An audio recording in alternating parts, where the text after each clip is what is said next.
During the last lecture, we have seen the need of accounting standards, importance of accounting standards. Now we will see how accounting standards have been evolved in India. So ICAI constituted Accounting Standards Board on 21st April 1977.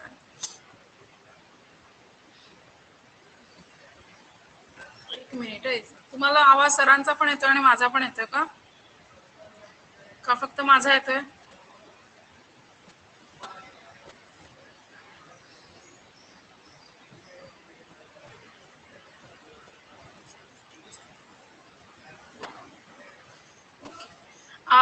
ICAI ना 21 April 1977 ला ASB ची स्थापना केली. Then ASB does the representation, it has the representation of all interested parties and their participation. म्हणजे accounting standard तयार करण्यासाठी जे जे रिलेटेड लोक आहेत, all the stakeholders, it may be government, it may be industrialist, it may be employers, it may be employees, it may be chartered accountants. So all the experts are there with the ASB to formulate these standards. To harmonize accounting policies and practices used in India, ICAI has formulated this ASB board, Accounting Standards Board. So first document is prepared by the ASB in January 1979, and that was called as Preface to Statement of Accounting Standards. Now, how many standards are there? There are 29 accounting standards in India. Then these standards has been evolved again as 41 Indian accounting standards. Those are called as IAS in collaboration, in not in collaboration, to comply with the IFRS. 16 IFRS are there, financial regulation standards. So those are 16, and AS have been converted with reference to IFRS in Indian AS, right? So for this details of these standards, you can watch this YouTube link and you can go there and you see the video. Now we will see the applicability of accounting standards. Which accounting standard is applicable for whom? So there are level 1 companies. What are level 1 companies? Enterprises which fall under any one or more category below mentioned are termed as level 1 companies. So these are the conditions. So enterprises whose equity or debt securities are listed. Listed means what? Listed in stock exchange.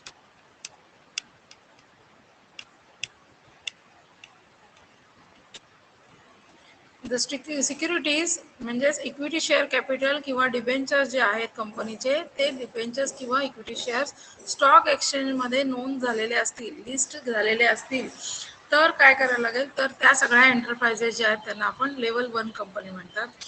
Enterprises which are in the process of listing, ज्यांचं लिस्टिंगची process सुरू आहे, their equity और debt securities, board of directors resolution must be available as an evidence. Listing चालू असल्याच्या प्रोसेसचं resolution पाहिजे. कोणाचं रिझोल्युशन पाहिजे? Board of directors of that company. Then banks including cooperative banks, means banks, all the banks included in their cooperative banks, scheduled banks, national banks, all banks will be treated as level 1 company. Then financial institutions. Some of the institutions are non-banking financial institution. All those NBFCs will be treated as level 1 companies, and enterprises carrying on insurance businesses also will be treated as level 1 companies. So all these level 1 companies, all the accounting standards are applicable to them. All commercial and industrial businesses reporting enterprises whose turnover, not including other income, for the immediately preceding accounting period on the basis of audited financial statements exceeds rupees 50 crore. ज्या आता हे वरचे जे सगळे सांगितलेले आहेत enterprises जे listed आहेत किंवा लिस्टिंगचं प्रोसेस चालू आहे, बँका आहेत, NBFC आहेत, इन्शुरन्स कंपनी आहेत, या सगळ्यापैकी कुठल्या कंपनींना लेवल 1 म्हणायचं आहे? ज्यांच्या ऑडिट स्टेटमेंट फायनल अकाउंट्स आपण तयार करतो ते ऑडिट करावे लागतात. ऑडिट केल्याच्या नंतर त्यांना ऑडिटेड फायनान्शियल स्टेटमेंट म्हटलं जातं. अशा ऑडिटेड फायनान्शियल स्टेटमेंटमध्ये त्यांचा सेल्स म्हणजेच त्यांचा टर्नओव्हर जो आहे एक्सक्लुडिंग अदर इन्कम सोडून फक्त रिव्हेन्यू इन्कम जो आहे तो रिव्हेन्यू इन्कम जर 50 करोड पेक्षा जास्त असेल then it will be called as level 1 company. Again, all commercial, industrial and businesses reporting enterprises having borrowings including public deposits in excess of rupees 10 crores at any time during the accounting period. In accounting period कुठला तुमच्या वर्षाच्या पहिल्या दिवशी चालू होतो तो आणि अकाउंटिंगच्या इयरच्या शेवटी संपतो तो मधला पिरियड म्हणजे त्याला अकाउंटिंग पिरियड. मग कोणाचा 1 एप्रिल ते 31 मार्च असू शकेल, कोणाचा 1 जानेवारी ते 31 डिसेंबर असू शकेल, वेगवेगळे पिरियड असू शकतात. तर या अकाउंटिंग पिरियड मध्ये कोणत्याही वेळेला तुमच्या कंपनीमध्ये जर 10 करोड पेक्षा जास्त बॉरोइंग्स असतील किंवा पब्लिक डिपॉझिट्स असतील तर सुद्धा तुमची कंपनी काय असणार आहे लेवल 1 कंपनी असणार आहे. Next condition is that holding and subsidiary enterprises of any one of the above at any time during the accounting period. या ज्या वरच्या सगळ्या कंपनी सांगितलेल्या आहेत ज्यांचा 50 करोड पेक्षा जास्त टर्नओव्हर आहे, ज्यांचे लोन्स काय 10 करोड पेक्षा जास्त आहेत कधीही वर्षभरामध्ये, तर अशा कंपन्यांच्या ज्या होल्डिंग कंपनी आहेत आणि सबसिडरी कंपनी आहेत त्यांना सुद्धा लेवल 1 कंपनी म्हटलेलं आहे आणि त्यांच्यासाठी सुद्धा हे अकाउंटिंग स्टँडर्ड्स ॲप्लिकेबल आहेत. Now, which are the level 2 companies? All commercial and industrial businesses reporting enterprises whose turnover excluding other income for the immediately preceding accounting period, immediately preceding म्हणजे लगेचच्या मागच्या वर्षामध्ये, on the basis of audited financial statement is greater than 40 lakh but less than 50 crore. मगाच्या level 1 मध्ये किती होतं 50 करोडची अट होती, right, आणि आता किती 40 लाख ते 50 करोड. याच्यामध्ये जर तुमचा टर्नओव्हर असेल तर तुम्ही काय असणार आहे लेवल 2 कंपनी असणार आहे. आणि किती असतील 1 करोड पेक्षा जास्त असतील पण 10 करोड पेक्षा कमी असतील. सो ही अट लक्षात ठेवा, 1 करोड पेक्षा जास्त आणि 10 करोड पेक्षा कमी म्हणजे लेवल 2 कंपनी. आणि या दोन्ही प्रकारच्या ज्या कंपनीज आहेत त्यांच्या ज्या होल्डिंग आणि सबसिडरी एंटरप्राइजेस आहेत त्या सगळ्यांना सुद्धा काय म्हणायचं लेवल 2 कंपनी म्हणायचं. Now level 3 enterprises which do not fall under level 1 and level 2 are considered as level 3 enterprises. या दोन अटींमध्ये ज्या बसत नाहीत, या पॅरामीटर्स मध्ये जे फॉलो करत नाहीत त्या सगळ्यांना काय म्हणायचं लेवल 3 एंटरप्राइजेस असं म्हणायचं. आता त्या अकाउंटिंग स्टँडर्ड मध्ये तिथे मेन्शन केलेलं असतं की लेवल 1 कंपनीला कुठले मॅन्डेटरी आहेत, लेवल 2 ला कुठले मॅन्डेटरी आहेत आणि लेवल 3 ला कुठले मॅन्डेटरी स्टँडर्ड आहे हे त्या स्टँडर्ड मध्ये मेन्शन केलेलं आहे. आता आपण बघूया की procedure of formulation of accounting standard. AS is the abbreviation of accounting standard. So first of all, ASB, that is Accounting Standard Board, issues the exposure draft. First of all, they prepare a draft and that draft is exposed. That is exposed. Exposed for whom? All the stakeholders.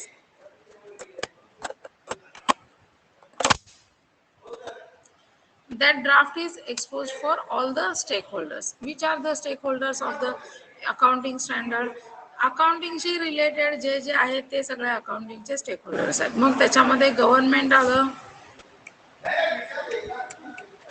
त्यानंतर सगळ्या companies आल्या.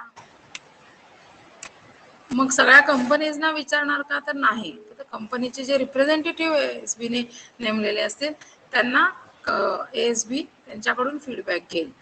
त्यानंतर even NGOज कडून सुद्धा घेतील, general public कडून सुद्धा घेतलं जाईल. सो या सगळ्या सूचना ज्या आहेत सगळ्यांकडनं, एक्सपर्ट जे आहेत एक्सपर्ट्स कडून सूचना घेतल्या जातील अँड या सगळ्याचे काय केलं जाईल एंड ऑफ कन्सल्टेशन होईल. म्हणजे काय त्यांच्याबरोबर डिस्कशन होईल, त्यातल्या काही सूचना स्वीकारल्या जातील, सम सजेशन्स मे बी रिजेक्टेड. त्याची आधी तपासणी केली जाईल की खरोखर या सूचना वर्थ आहेत की नाहीत. मग त्यानंतर काय केलं जाईल ICA काय करेल, त्या सगळ्या कॉमेंट्स काय करेल, रिव्ह्यू करणार. ह्या ज्या सूचना आलेल्या आहेत त्या डिस्कशन मधल्या रिव्ह्यू केल्या जातील. रिव्ह्यू केल्याच्या नंतर ICA पुन्हा काय जाईल, ASB ला त्याच्यावरती रिमार्क्स देईल की यातल्या कुठल्या सूचना घ्यायच्या आणि कुठल्या सूचना घ्यायच्या नाहीत या संदर्भात लेटर देईल. ते लेटर दिल्याच्या नंतर काय करेल, ASB फायनल ड्राफ्ट तयार करेल आणि हा फायनल ड्राफ्ट काय जाईल, कोणाकडे जाईल, ICA कडे जाईल आणि त्या एसचं पब्लिकेशन जे आहे ते केलं जाईल.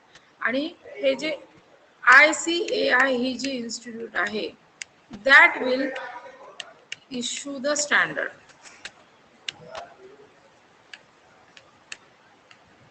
अकाउंटिंग स्टँडर्ड्स कोण इश्यू करतं, ICAI. परीक्षेमध्ये यावरती प्रश्न नेहमी विचारला जातो की who issues the accounting standards. So ICAI issues the standards and who prepares the standard, who formulate the standard, ASB. Accounting Standards Board prepares the standard or formulates the standard.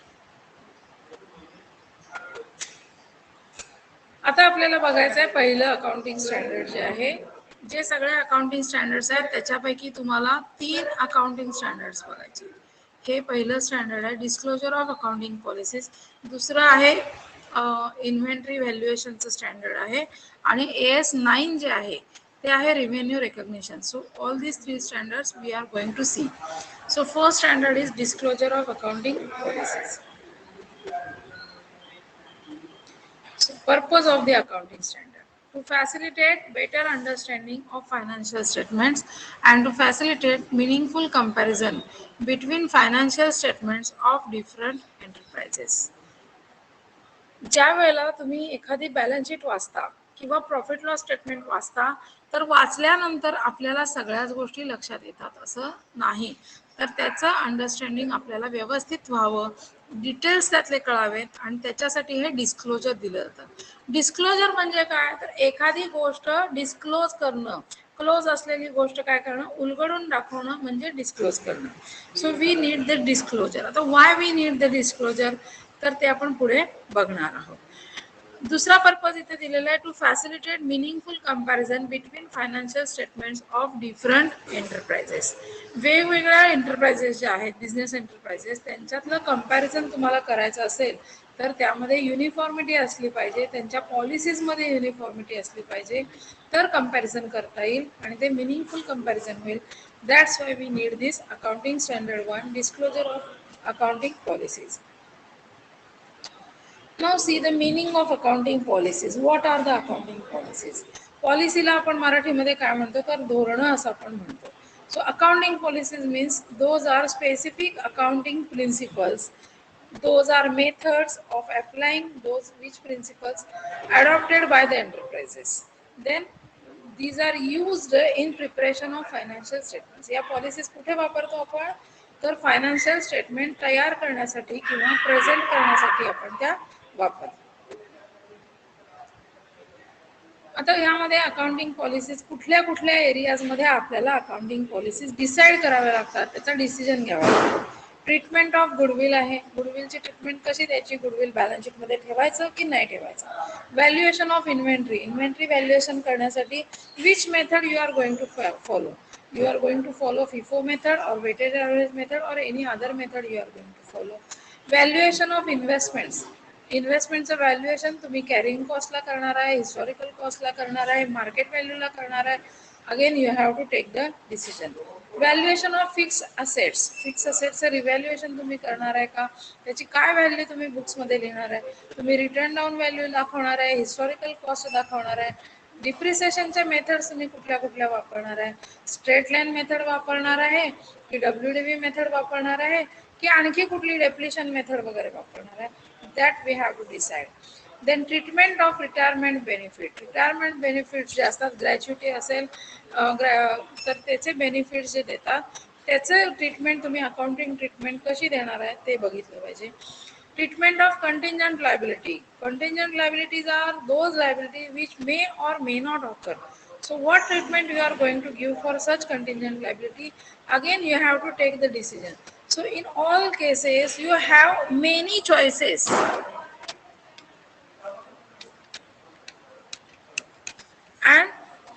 Before finalization of your accounts, you have to choose one out of these many choices. So what choice we are going to make? For that, there are some factors before selecting these policies. So we will consider what things we are going to consider. There are two types of consideration. First is primary consideration and others are secondary consideration. So primary consideration is what? The financial statements prepared and presented on the basis of such accounting policies should represent a true and fair view of the state of the affairs of the enterprise. Primary consideration का आहे तर true and fair view of the state of the affairs of the enterprise. True and fair view म्हणजे actually काय? True and fair view म्हणजे तुम्ही जे बिझनेसचं चित्र दाखवताय, कुठे दाखवता तुम्ही बिझनेसचं चित्र? तर तुमच्या फायनल अकाउंट्समध्ये, बॅलन्स शीटमध्ये दाखवता, प्रॉफिट लॉस स्टेटमेंटमध्ये दाखवता. तर हे चित्र जे दाखवताय ते काय असायला पाहिजे? It should be true, it should be fair. आणि असं दाखवलं जिथं जाईल अशा अकाउंटिंग पॉलिसीज आपल्याला निवडायच्या. तो तुमच्या अकाउंटिंग पॉलिसीज निवडण्यामागचा मेन फॅक्टर असेल, प्रायमरी कन्सिडरेशन असेल. Now other consideration, secondary consideration. Secondary consideration मध्ये तीन पार्ट्स आहेत. First is prudence, second is substance and third is materiality. Let us see one by one. Wait, here those are not given. I will explain to you. प्रुडन्स म्हणजे काय? प्रुडन्सला आपण दुसरा शब्द वापरतो प्रामाणिकपणा, ऑनेस्टी. तर ऑनेस्टी कशामध्ये पाहिजे? फायनान्शियल स्टेटमेंट दाखवताना ऑनेस्टी काय दाखवायला पाहिजे? तर इथे प्रुडन्स म्हणजे त्याला दुसरं नाव आहे कॉन्झर्व्हेटिझम.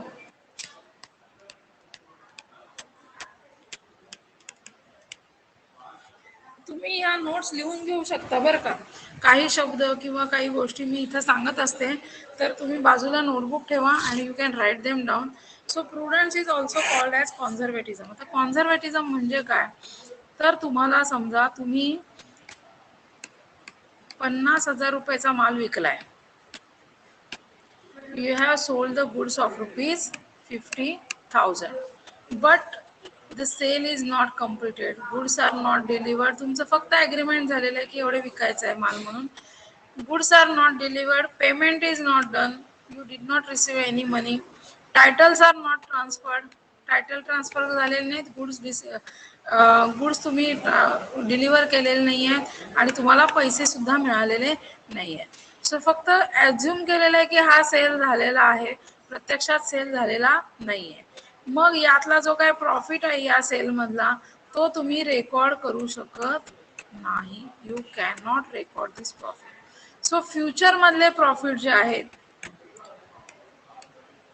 नो फ्युचर प्रॉफिट्स और incomes.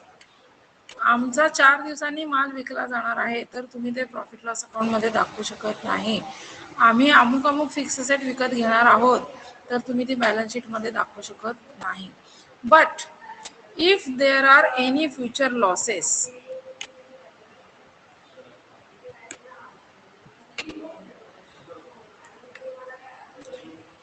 if there are any future losses, those losses should be recorded. Those losses should be provided. So provide for future losses. So what is meant by conservatism? Not recording future profits or incomes but provide for future losses. आपण RDD record करतो, reserve for doubtful debts, right. तुम्हाला आरडीडीची adjustment माहिती आहे, bad डेटची adjustment माहिती आहे. ते का रेकॉर्ड करतो? Because it is your future loss. तुम्हाला माहिती आहे की या लोकांकडनं पैसे काही जणांकडनं येणार नाहीत. You have sold the goods but some of the people will not give the money back. So according to this principle of conservatism, you will record RDD, right, to provide for this future loss. So this is called as prudence. Now second one is substance. Substance over form. we call it substance over form. Substance over form म्हणजे काय? तर आता बघा, प्रत्यक्षामध्ये तुम्ही मला भेटलेला नाहीये, मी तुम्हाला भेटलेले नाहीये, बरोबर? पण लेक्चर चालू आहे आपलं, तुम्ही मला ओळखताय, मी तुमची नावं ओळखते, तुम्ही समोर आलात, ओळख झाली तर ओळखू शकते. सो इथे आपण काय म्हणू शकतो, सबस्टन्स काय लक्षात घ्यायचा, तर आपण एकमेकांना ओळखतो, हा सबस्टन्स लक्षात घ्यायचा. फॉर्म काय आहे? फॉर्म आहे तर तुम्ही माझ्या समोर बसलेला नाही, ऍक्च्युअल तुम्ही बसलाय का माझ्या समोर? नाहीये. मी तुमच्या समोर ऍक्च्युअल बसली आहे का? नाहीये. पण लेक्चर चालू आहे का? हो, लेक्चर चालू आहे. तुम्ही शिकताय का? हो. मी शिकवते का? हो. सो यातला सबस्टन्स म्हणजे गाभा, त्याला असं म्हटलं तर गाभा लक्षात घ्यायचा, फॉर्म लक्षात घ्यायचा नाहीये. आपण जरी इथं व्हर्च्युअल शिकत असलो तरी सुद्धा शिकणं हे शिकणंच असतं, हे लक्षात घेतलं पाहिजे. सो फॉर्म महत्वाचा नाही तर सबस्टन्स महत्वाचा आहे. आता हे अकाउंटिंग पॉलिसीच्या बाबतीत कुठे लागू करायचं, अकाउंटिंग ट्रान्झॅक्शनला हे कसं लागू करायचं, तर ट्रान्झॅक्शनचा सबस्टन्स जो आहे तो लक्षात घ्यायचा, ट्रान्झॅक्शनचा फॉर्म लक्षात नाही घ्यायचा प्रत्येक वेळेला, तर सबस्टन्स लक्षात घ्यायचा. उदाहरणामध्ये स्वॅप ट्रान्झॅक्शन्स केल्या जातात काही वेळेला, म्हणजे वर्षाच्या शेवटी समजा 31 डिसेंबर 2020 ला तुमच्याकडे इयर एंडिंग आहे. इयर एंडिंगला तुम्ही 4 दिवस अगोदर, समजूया की 27/12/2020 ला तुम्ही 5 करोडचा माल विकला. You have sold goods of ₹5 crores. Now what you will do, on the credit side of your profit loss statement into buy sales you will add these 5 crore. तुमची जी काय अमाउंट असेल आतापर्यंतच्या सेलची, त्याच्यामध्ये तुम्ही हे 5 करोड सुद्धा काय करणार, ऍडिशन करणार. सो तुमचा आधीचा सेल जो होता तो 25 करोडचा होता आणि हा 5 करोडचा, तुमचा टोटल सेल्स किती दिसतोय इथे, 30 करोडचा सेल्स दिसतोय. तुम्ही काय केलं, नंतर 4 दिवसांनी हे आर्थिक वर्ष संपलं, नेक्स्ट इयर मध्ये तुम्ही काय केलं, 2 तारखेला 2 जानेवारी 2021 ला तुम्ही काय केलं, हे जे कस्टमर होता त्या कस्टमरकडनी तुम्हाला हा माल सगळा परत केला, रिटर्न केला. हा माल सगळा रिटर्न केल्याच्या नंतर काय झालं, हे 5 करोड तुमच्या सेल्स मधनं कमी होणार आहेत, बरोबर? हे जे कमी होणार आहेत माल तुमच्याकडचा, म्हणजे तुमचा सेल खरोखर झाला का, तर नाही. इथे तुम्ही म्हणू शकता सेल झाला असं म्हणू शकता. इथे फॉर्म काय दिसतोय, you have sold the goods of ₹5 crore. But actually what happened, after 4-5 days the goods have been returned by the customer. मग इथं असं असू शकतं की बाय म्युच्युअल अंडरस्टँडिंग तुम्हाला केवळ इथे प्रॉफिट वाढवून दाखवायचं आहे, म्हणून तुम्ही सेल तुमचा वाढवून दाखवला. 5 करोडनी तुमचा सेल वाढल्याच्या नंतर तुमचा डेबिट साइडला जो ग्रॉस प्रॉफिट आहे, डेबिट साइडला इथे ग्रॉस प्रॉफिट आहे, तो सुद्धा 5 करोडनी इकडे वाढणार आहे. अर्थात त्यातली कॉस्ट वजा जाईल. 5 करोड मध्ये समजा 1 करोडचा प्रॉफिट असेल तर 1 करोडने तुमचा जीपी वाढणार आहे. आधीचा यातला प्रॉफिट, या 5 करोड मधला प्रॉफिट, असा टोटल ग्रॉस प्रॉफिट तुमचा इथे वाढणार. ग्रॉस प्रॉफिट वाढला की तो जीपी इथे ट्रान्सफर होणार, पुन्हा इकडे नेट प्रॉफिट येणार, and that net profit will B also elevated. आणि नेक्स्ट इयर मध्ये पुन्हा तुम्ही ते रिटर्न्स मध्ये दाखवणार, डेबिट साइडला नेक्स्ट इयरच्या ते रिटर्न्स मध्ये येणार, नेक्स्ट इयरला again your GP will be lower down. So इथे प्रत्यक्षात फायदा झालाय का, तर काहीही प्रत्यक्षामध्ये फायदा इथे झालेला नाहीये, प्रत्यक्षात सेल झालेला नाहीये, तुम्ही इथे थापेबाजी केलेली आहे. So what is the substance, that you are doing a fraud. Form काय आहे तुमच्या ट्रान्झॅक्शनचा, it is a sale transaction, but actually what आपण, इट इज अ फ्रॉड. तुम्ही ही ट्रान्झॅक्शन दाखवली, ही ट्रान्झॅक्शन म्हणजे फ्रॉड आहे. दुसरं उदाहरण सांगते, तुमची ए ही एक कंपनी आहे आणि बी ही एक कंपनी आहे. ए या कंपनीनं बी या कंपनीला 4 करोडचा माल विकला, बी या कंपनीनं ए या कंपनीला 4 करोडचा माल विकला. So this is called as swap transaction. दोन्ही पण विन विन सिच्युएशन मध्ये आहे. Both will show 4 crore sale. Profit same असेल का? प्रॉफिट मध्ये कदाचित थोडाफार फरक असेल. यांनी जी काय कॉस्ट दाखवली असेल, प्रॉफिट पर्सेंटेज दाखवलं असेल, बट सबस्टन्स इथे लक्षात घ्यायला पाहिजे तुम्ही की यामध्ये प्रत्यक्षामध्ये फायदा काहीही नाहीये. So it is again a part of fraud. So ज्या वेळेला तुम्ही अकाउंटिंग पॉलिसीज डिसाईड करता त्यावेळेला ट्रान्झॅक्शनचा सबस्टन्स जो आहे तो लक्षात घेणं गरजेचं आहे. समोर प्रत्यक्षात काय दिसतंय त्याच्यावरती न जाता काय केलं पाहिजे, तुम्ही सबस्टन्स लक्षात घेतला पाहिजे. दुसरं उदाहरण सांगते. हायर परचेस ट्रान्झॅक्शन जे असतात, तुम्हाला शिकायचे आहेत हायर परचेस ट्रान्झॅक्शन्स. या हायर परचेस ट्रान्झॅक्शन्स मध्ये गुड्स विकले जातात. एनी बी ला गुड्स विकले. समजा एखादा ट्रक त्यांनी विकलेला आहे आणि ट्रकचे पैसे बी हा इन्स्टॉलमेंट्स मध्ये देणार आहे. इन्स्टॉलमेंट मध्ये दिल्याच्या नंतर त्याला आपण हायर परचेस असं म्हणतो. त्याच्या डिटेल्स मध्ये मी आता जात नाही, जस्ट आपण थोडक्यात लक्षात घ्या. आता ट्रक हा बी कडे आलेला आहे, पण जोपर्यंत लास्ट इन्स्टॉलमेंट पे होत नाही तोपर्यंत ओनरशिप ट्रान्सफर होत नाही.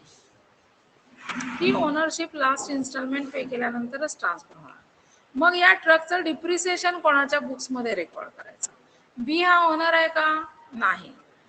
ए हा ओनर आहे, पण ए कडे ट्रक आहे का? नाही. ए हा ट्रक वापरतो का? तर नाही. मग या कंडिशन मध्ये ट्रान्झॅक्शनचा फॉर्म काय आहे?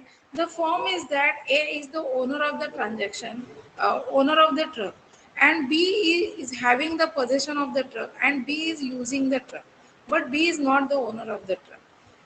मग इथे सबस्टन्स लक्षात घ्यायचा, फॉर्म लक्षात नाही घ्यायचा. आता बोलले तो फॉर्म होता, सबस्टन्स काय आहे?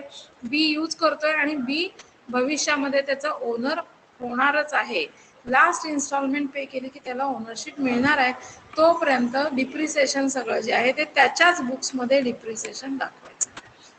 Assuming that B will be the owner of the goods, the depreciation will be charged into the books of the B. A च्या बुक्स मध्ये असं डिप्रिसिएशन दाखवलं जाणार नाही. कारण ए कडे विकायला 1000 ट्रक असतील, 1000 ट्रक तो 1000 पार्टीजला विकणार असेल, सगळे हायर परचेसवर असतील, तर 1000 ट्रक वरचं सगळं डिप्रिसिएशन ए च्या बुक्स मध्ये तुम्ही दाखवायला गेला तर ए ला लॉस दाखवावा लागणार. ए ला प्रॉफिट तिथे दिसणारच नाही, कारण डेबिट साइडला सगळं डिप्रिसिएशन दाखवायला लागेल. So that thing is not possible आणि ती गोष्ट तशी असणार सुद्धा नाहीये. So you should ignore the form and you should consider the substance of the transactions. Okay, now third consideration is that materiality. You need to consider the materiality of the transaction. Transaction किती मोठी आहे, किती महत्वाची आहे हे आपल्याला लक्षात घ्यायला पाहिजे. म्हणजे ती ट्रान्झॅक्शन जर किरकोळ असेल तर त्या किरकोळ गोष्टीकडे आपल्याला दुर्लक्ष करायचं आहे. ट्रान्झॅक्शन किरकोळ असेल म्हणजे रक्कम किरकोळ आहे की नाही, ती मटेरियल आहे की नाही हे ठरवण्याचे सुद्धा काही नियम आहेत किंवा तुम्ही ते लक्षात घ्यायला पाहिजे. समजा एखादी कंपनी, तिचा टर्नओव्हर 500 करोड आहे. टर्नओव्हर किती आहे? 500 करोड आहे. आणि या 500 करोड सेल पैकी त्यांनी फक्त 50 लाख रुपयाचा माल कॅश मध्ये विकलाय आणि बाकी सगळा माल काय आहे? तुमच्या ट्रान्झॅक्शन्स डायरेक्ट बँकेमध्ये ट्रान्झॅक्शन्स होतात, चेकनी ट्रान्झॅक्शन्स होतात किंवा एनईएफटी ट्रान्सफर होतात. फक्त 50 लाखाचा माल कॅशने विकलेला आहे. सो 500 करोड मध्ये 50 लाख ही इममटेरियल गोष्ट आहे. And there is no need of separate disclosure.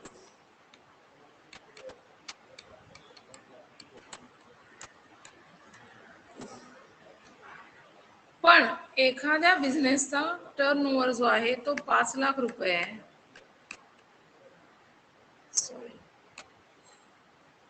एखाद्या बिझनेसचा टर्नओव्हर हा 5 लाख रुपये आणि त्या 5 लाख रुपये मध्ये त्यांनी कॅश सेल 50,000चा केलाय.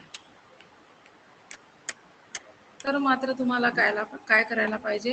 You need to give a separate disclosure because it is a material thing for that enterprise. So material thing आहे की नाही हे तुमच्या ट्रान्झॅक्शनच्या मॅग्निट्यूडवर ट्रान्झॅक्शन तुमच्या बिझनेसच्या किती कॉम्प्लेक्स ट्रान्झॅक्शन आहे, ट्रान्झॅक्शनची संख्या किती आहे, तुमचा टर्नओव्हर किती आहे, तुमची बॅलन्स शीट किती रकमेची आहे, या सगळ्या गोष्टींवरती तुम्ही मटेरियल आहे की नाही हे ठरवायला पाहिजे. ओके, सो या 3 सेकंडरी कंडिशन्स कन्सिडरेशन्स आहेत, प्रुडन्स, सबस्टन्स आणि मटेरियलिटी. आणि प्रायमरी कन्सिडरेशन काय होतं आपलं, की ट्रू अँड फेअर व्ह्यू असला पाहिजे.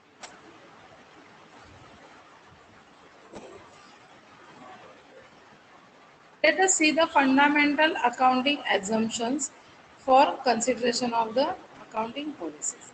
कुठल्याही अकाउंटिंग पॉलिसीज फॉलो करत असताना तुम्हाला 3 गृहीतक जे आहेत, ज्यांना मूलभूत गृहीतक म्हटलं जातं, फंडामेंटल ॲझम्पशन्स असं म्हटलं जातं, those you have to consider.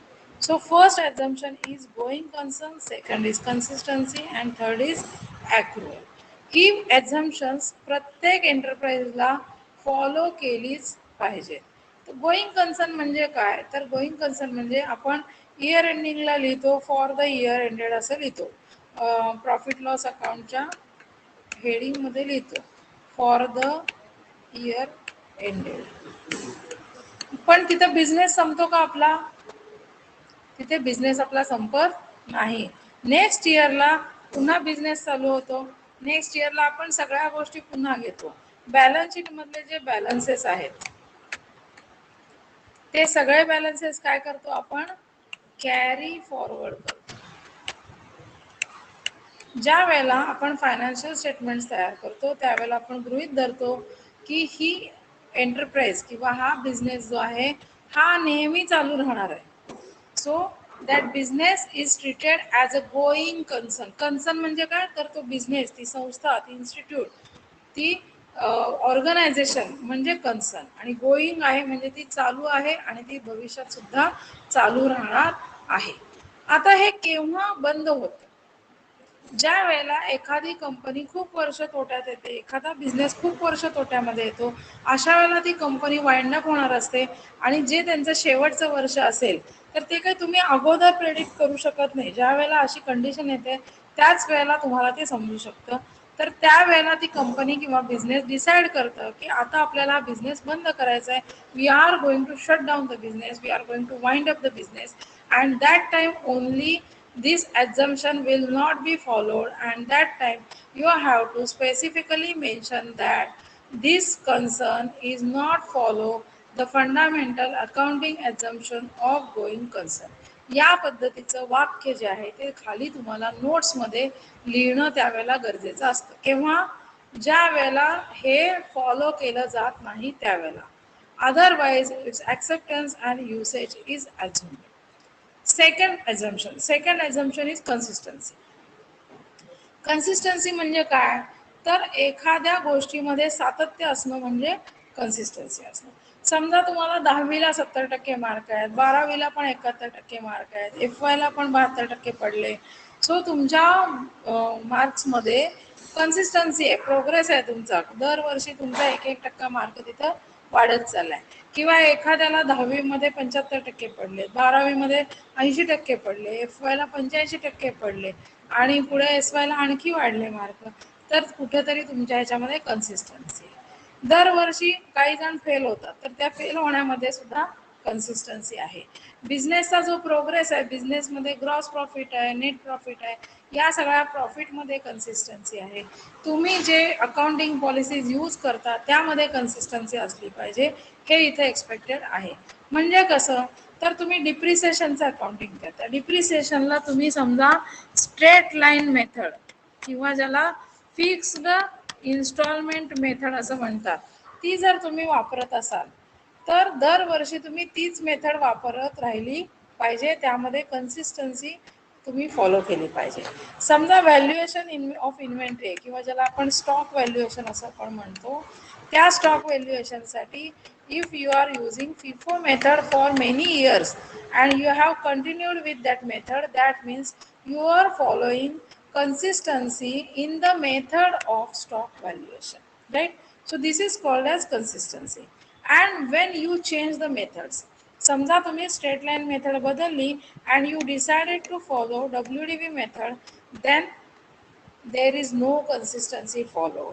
मग अशा वेळेला तुम्हाला ते सुद्धा खाली नोटमध्ये लिहायला लागेल that the business has change the method of depreciation and the impact of change of method is so and so on the profit of the business.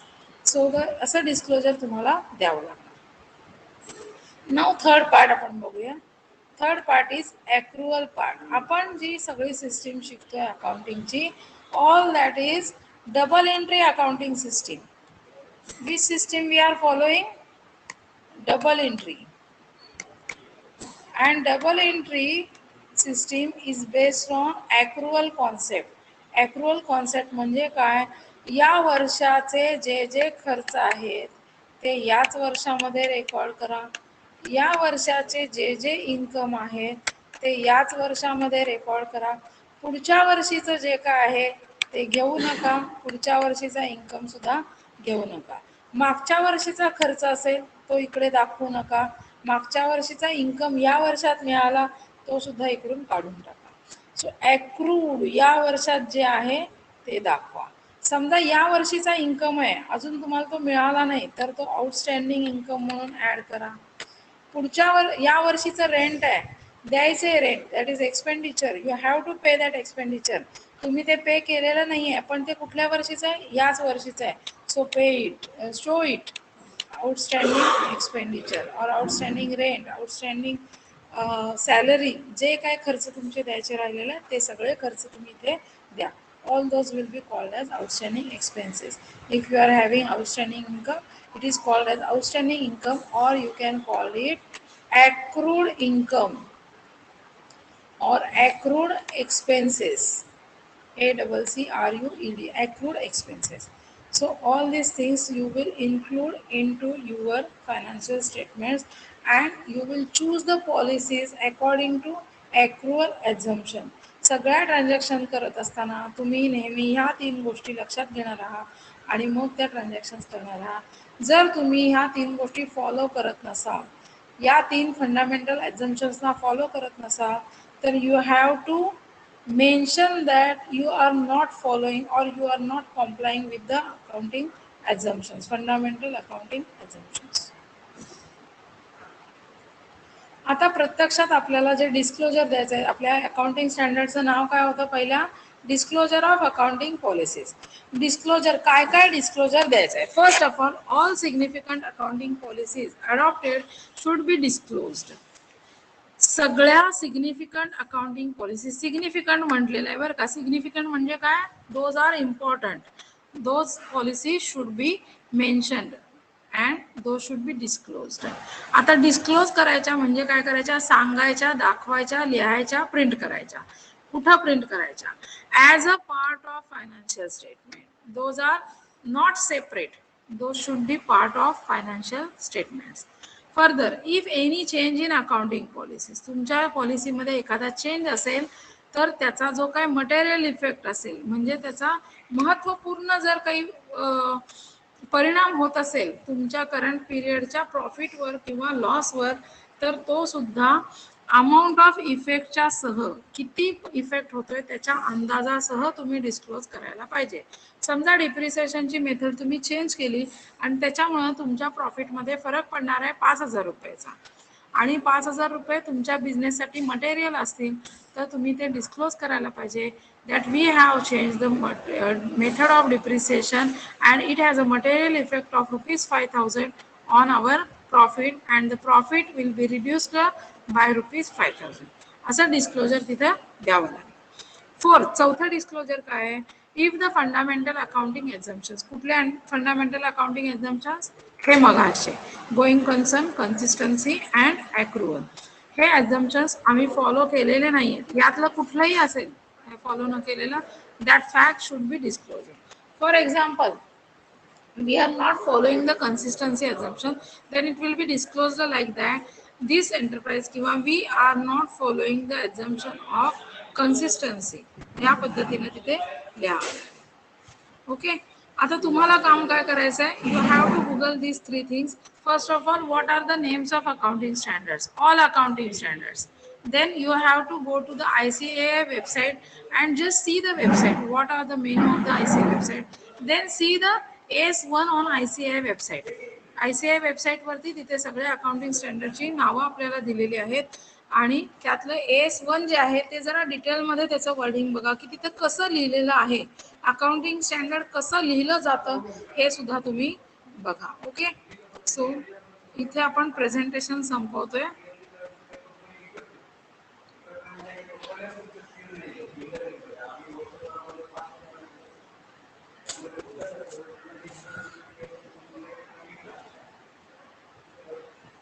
Okay, आज आपण इथे थांबूया. उद्या चला